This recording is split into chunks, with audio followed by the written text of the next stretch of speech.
Bismillahirrahmanirrahim. Assalamualaikum warahmatullahi wabarakatuh, Bapak Ibu dan para peserta Forum Nasional 1 Filantropi Kesehatan yang hari ini diberikan kesehatan. Alhamdulillah, saya pada siang hari ini mendapatkan pembagian yang tadi seiringan dengan Dr. Harinya. Kalau Dr. Hari dari sisi filantropi di Katolik, saya dari sisi Islam. Tapi lebih spesifik lagi karena bicara kami kemudian nanti akan masuk ke rumah sakit PKU Muhammadiyah Temanggung khususnya.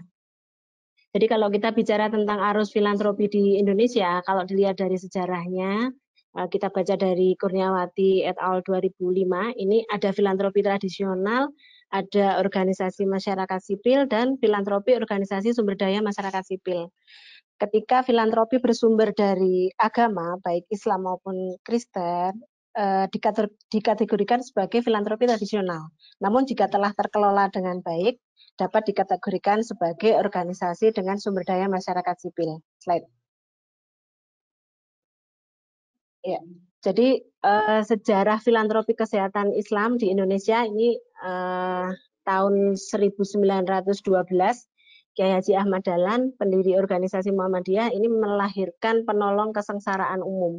Jadi spesifik ayat yang dipakai Al-Maun itu untuk menyantuni fakir miskin dan anak yatim. Kemudian ada pada perkembangan berikutnya, Juni 1920, Kiai Suja yang dikukuhkan sebagai Majelis PKO itu memprogramkan membangun hospital Arman Huis dan Weswis sebagai tafsir amali Quran surat Al-Maun.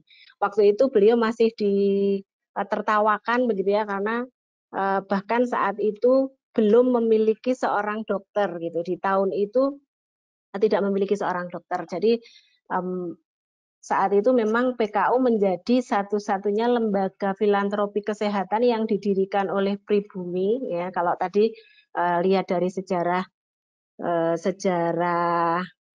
Perdaki tadi dari luar begitu ya, sudah diinisiasi sejak jadi dari zaman Belanda begitu.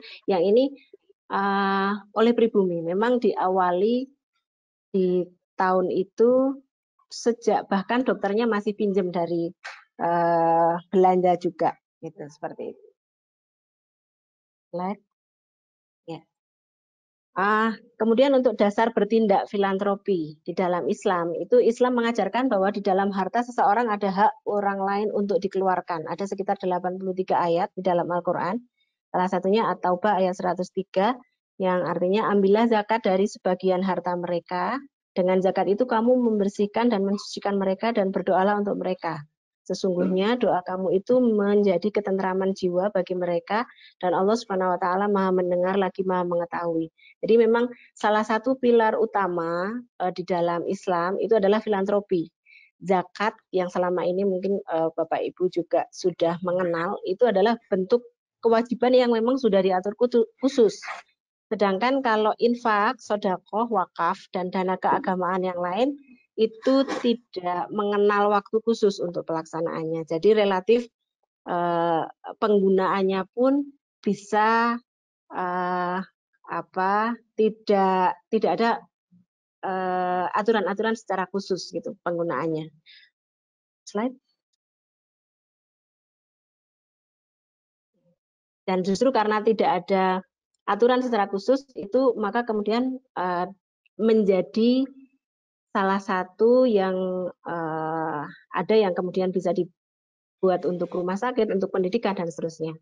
Kemudian filantropi kesehatan Islam ini Kiai Dahlan menangkap fenomena yang tulus dari masyarakat Nusantara yang pada dasarnya memang secara inheren itu gemar berbagi atau bersyukur, gitu ya. Ditandai orang di Indonesia itu sangat mudah sekali untuk bersyukur. Tadi kalau dihubungkan dengan para pemateri di awal tadi, ada tentang Giving Index, itu memang ternyata secara alamiah, secara inheren masyarakat Nusantara memang memiliki tradisi seperti itu sejak dulu, gitu ya. Ada selesai habis sakit syukuran gitu ya, habis menerima kebahagiaan syukuran dan seterusnya. Kemudian ada sedekahan, ada bacaan dan seterusnya.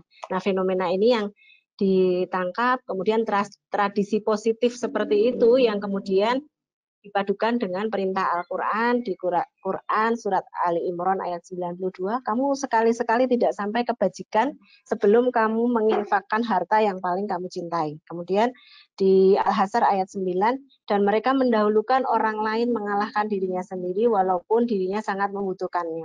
Nah, ini slide ini mungkin nanti di belakang kita akan melihat korelasinya dengan tipe atau kelompok A dan kelompok B. Kemudian kami masuk ke Rumah Sakit PKU Muhammadiyah Temanggung. Ini berdiri tahun 1989 sebagai bagian dari upaya filantropi berjamaah Muhammadiyah di Temanggung. Diawali dari sebidang tanah wakaf yang berukuran 500 meter persegi dan berbagai sokongan dana atas kesadaran perlunya berkontribusi dalam bidang kesehatan. Saat mula operasional, untuk menggaji pegawai pun masih disokong dari iuran warga Muhammadiyah.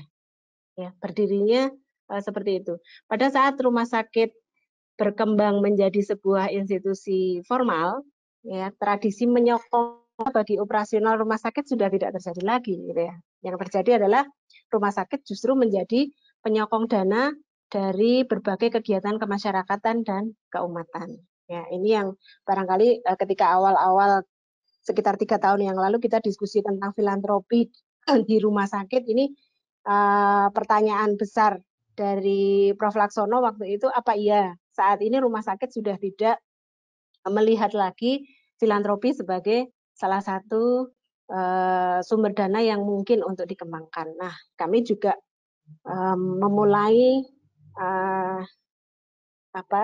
tersadar kembali gitu ya, oh ya ada hal-hal yang memang harus kita kerjakan lagi gitu. Nah, ini kondisi situasi yang mendukung upaya manajemen filantropi kesehatan di rumah sakit.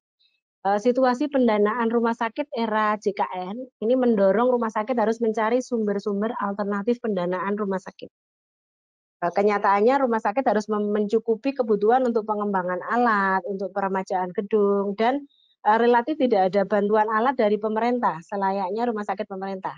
Nah, sedangkan kita tahu rumah sakit, kita tahu kesehatan di Indonesia seperti slide-nya Bu Niluh tadi, ada hampir 30% dari swasta. Tetapi swasta kan tidak mendapatkan dana untuk pengembangan alat dan peremajaan gedung seperti itu dari pemerintah. Kemudian tidak ada juga support spesifik dari pemerintah untuk pengembangan sumber daya manusia untuk rumah sakit swasta. Ini agak berbeda memang dengan rumah sakit dengan dunia pendidikan ya. Kemudian rumah sakit memerlukan terobosan baru untuk pemasaran sosial. Ya, ini mau tidak mau rumah sakit sebagai institusi jasa pada akhirnya juga memerlukan terobosan-terobosan untuk bagaimana melakukan pemasaran sosial tapi dengan tetap cara yang elegan begitu. Kemudian rumah sakit juga memiliki tanggung jawab sosial untuk menguatkan filantropinya, ya, sebagaimana memang karena kami sebagai rumah sakit keagamaan, rumah sakit berdasarkan Islam, kami harus memiliki tanggung jawab sosial untuk bagaimana menguatkan filantropi ini. Ya, nah, salah satu yang dikembangkan di rumah sakit saat 2-3 tahun terakhir ini ada unit bisnis, kita menyebutnya unit bisnis strategik Gitsa Care Center PKU Muhammadiyah. Dia mewadahi potensi jiwa kerelawanan dari unsur masyarakat, kemudian memberdayakan potensi relawan untuk menjadi pelaksana aksi sosial kesehatan atas nama rumah sakit. Kemudian di dalamnya ada advokasi manajerial mengenai penggunaan anggaran pemasaran untuk mendanai reimbas relawan. Ini mungkin nanti bisa didiskusikan lebih lanjut. Relawan melaksanakan berbagai kegiatan fundraise untuk kondisi-kondisi khusus. Nah, imbal baliknya dari kegiatan aksi sosial kesehatan yang diselenggarakan relawan ini memberikan makna positif bagi pemasaran sosial rumah sakit. Gitu. Jadi memang ada dibuat wadah khusus begitu ya, yang isinya adalah untuk mewadahi jiwa kerelawanan dan sekaligus memberdayakan nanti. rumah sakit menguatkan kedermawanan kesehatan. Ini aksi-aksi sosial kesehatan yang dilaksanakan kalau kita bicara filantropi di saat bencana dan di luar bencana. Ini kami bicara di luar bencana. Ini ada aksi sosial kesehatan masyarakat, kemudian pada saat bencana ada mobilisasi dana dan tenaga kesehatan.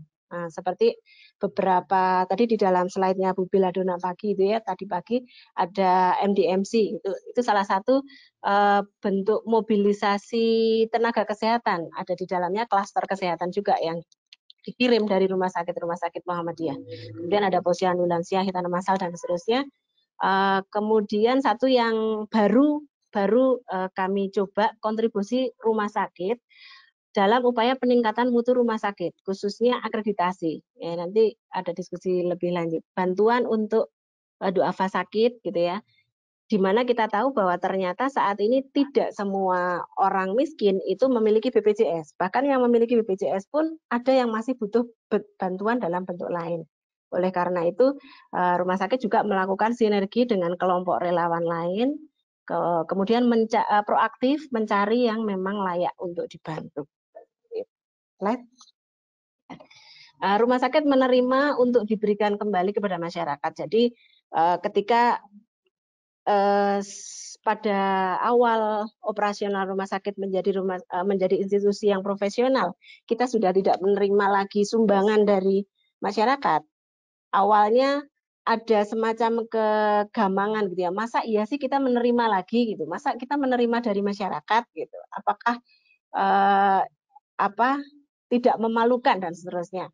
Nah, ternyata kemudian kita toh menerima untuk disalurkan kembali gitu. Jadi contohnya mobilisasi dana umat saat terjadi bencana. Rumah sakit membuka kesempatan bagi elemen masyarakat yang turut berkontribusi dalam kegiatan penanggulangan bencana. Contohnya kemudian episode COVID-19 kemarin ya, selain cash keras, rumah sakit juga menerima bantuan-bantuan dari organisasi-organisasi yang ada di luar rumah sakit, ada cairan antiseptik dan seterusnya. Yang sebenarnya itu agak tidak biasa terjadi pada masa-masa sebelumnya. Ya, seperti itu. Slide.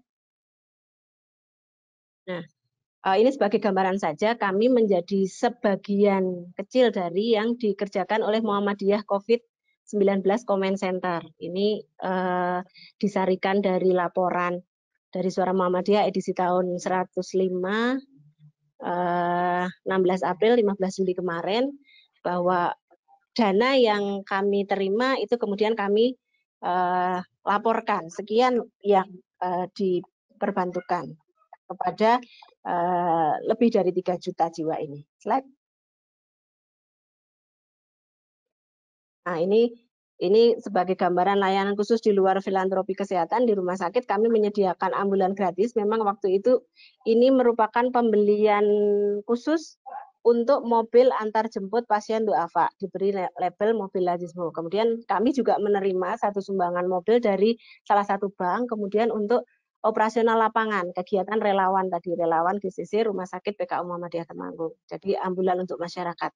Kemudian kami mengoperasionalkan juga rumah singgah gratis bagi pasien. Ini memberikan tempat tinggal bagi yang mengalami delay pelayanan atau butuh tempat tinggal untuk sementara.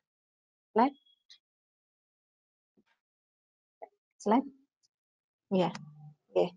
Jadi dari apa yang kami paparkan tadi bahwa saat ini memang Rumah Sakit PKU Muhammadiyah Temanggung bermitra filantropi dengan kelompok B ya. Dari kelompok B ini adalah jumlah dana yang disumbangkan kecil tapi yang menyumbangkan cukup banyak. Kemudian menurut kami masih ada potensi menggarap kelompok A, yaitu jumlah yang disumbangkan besar tetapi jumlahnya sedikit. Slide terakhir.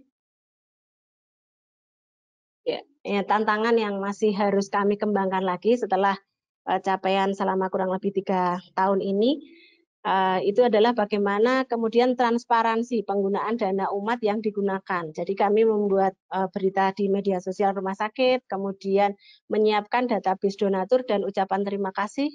Ini diperlukan untuk sinergisitas jangka panjang. Dan kemudian masih ada tantangan berikutnya untuk menguatkan promo di kalangan milenial, ya, untuk pemberdayaan relawan muda dan penguatan narasi di sosial media. Jadi demikian kurang lebih karya filantropi yang coba kami sarikan dari pengalaman kami di Rumah Sakit PKU Muhammadiyah Temanggung. Terima kasih. Waktu kami kembalikan kepada Dr. Andri. Silakan, Dok. Ya, baik, terima kasih Bu.